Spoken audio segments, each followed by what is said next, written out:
ହାଏ ସାଙ୍ଗମାନେ, ମୁଁ ଏବେ ଅଛି କୋରାପୁଟରେ, ସେଣ୍ଟ୍ରାଲ ୟୁନିଭର୍ସିଟି ଓଡ଼ିଶା। ଏଇ ଦେଖନ୍ତୁ ଗେଷ୍ଟ ହାଉସ୍ ଦେଖେଇ ଦଉଛି। ଏଇ ଦେଖନ୍ତୁ ଏଇଟା ହଉଛି ଗେଷ୍ଟ ହାଉସ୍। ଏଠି ବୋର୍ଡ ମରା ହେଇଛି, ଗେଷ୍ଟ ହାଉସ୍ ବୋର୍ଡ ଲୁଚି ଯାଇଛି ଏଇପଟରେ ଦେଖନ୍ତୁ।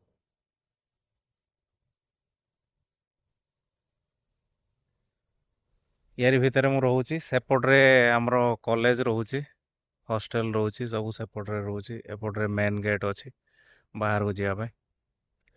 ଏବେ କଲେଜ ଛୁଟି ହେଇଯାଇଛି 15 ତାରିଖ ପାଖରୁ।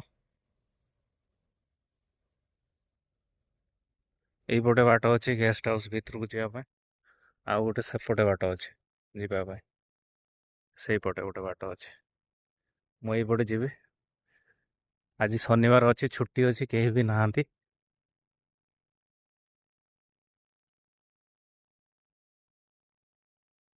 ପୁରା ଫାଙ୍କା ପଡିଛି।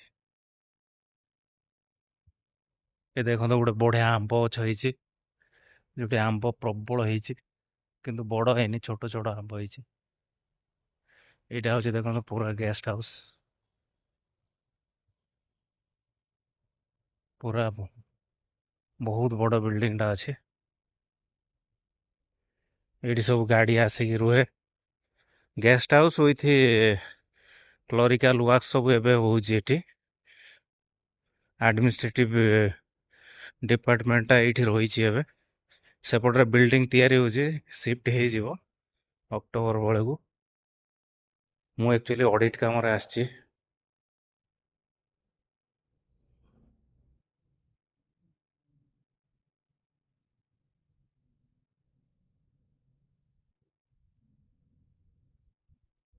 ଆଜି ଆକ୍ଚୁଆଲି ପ୍ରବଳ ବର୍ଷା ହେଇଛି, ଯୋଉଥିପାଇଁ କରେଣ୍ଟ ପଳେଇଛି, ପୁରା ଅନ୍ଧାର।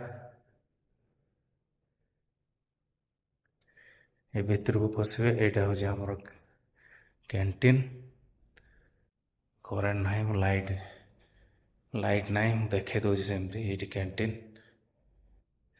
ଚା ପିଇବା ହଉ କି ଲଞ୍ଚ କରିବା, ବ୍ରେକଫାଷ୍ଟ, ଡିନର ସବୁ ଏଇଠି ବସିକି କରୁ ଆମେ। ଏ ଭିତରେ ରୋଷେଇ କରୁଛନ୍ତି, ଏବେ ନାହାନ୍ତି, ଫାଙ୍କା ଅଛି।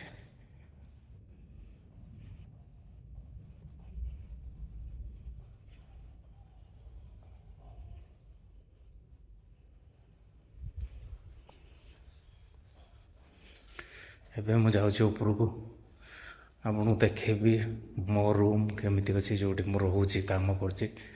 ଏବେ ପୁରା ଡାର୍କ, ଅନ୍ଧାର। କରେଣ୍ଟ ଆସିଲେ ଆଉ ଥରେ ଦେଖେଇବି, ଏବେ ଦେଖିଦିଅନ୍ତୁ। ଫାଙ୍କା ଅଛି, ସେଇଥିପାଇଁ। କରେଣ୍ଟ ନାହିଁ ବୋଲି କାମ ନାହିଁ, ସେଥିପାଇଁ ମୁଁ ଭିଡ଼ିଓ ବନେଇ ଦେଉଛି।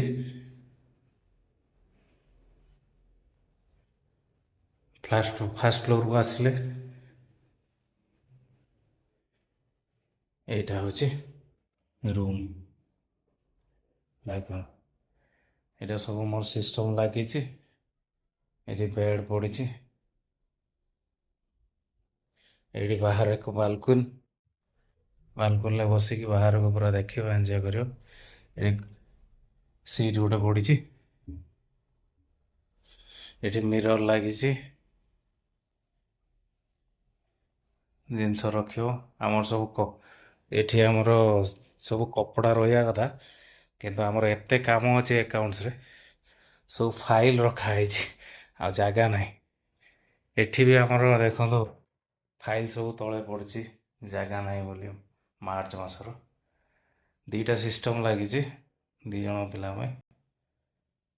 ଏଇଟା ହେଉଛି ବାଥରୁମ୍ ଅଛି, ମାନେ ହୋଟେଲ ଭଳିଆ ପୁରା ଆଉ। ଗିଜର ଅଛି ଗରମ ପାଣି ପାଇଁ। ରୁମ୍ ଭିତରେ ଆମର ଫ୍ୟାନ୍ ବି 2ଟା ଲାଗିଛି, ଏସି ବି ଲାଗିଛି, ସୋ ଅଲ୍ ସେଟ୍। ଏଠି ବେଡ୍ 2ଟା ପଡ଼ିଛି 2 ଜଣ ରହିବା ପାଇଁ। ମାନେ ଘରୁ ରୁମ୍ ଭିତରୁ ବାହାରକୁ ଯିବାର ନାହିଁ, ଭିତରେ ବସିକି କାମ କରିବାର ଅଛି।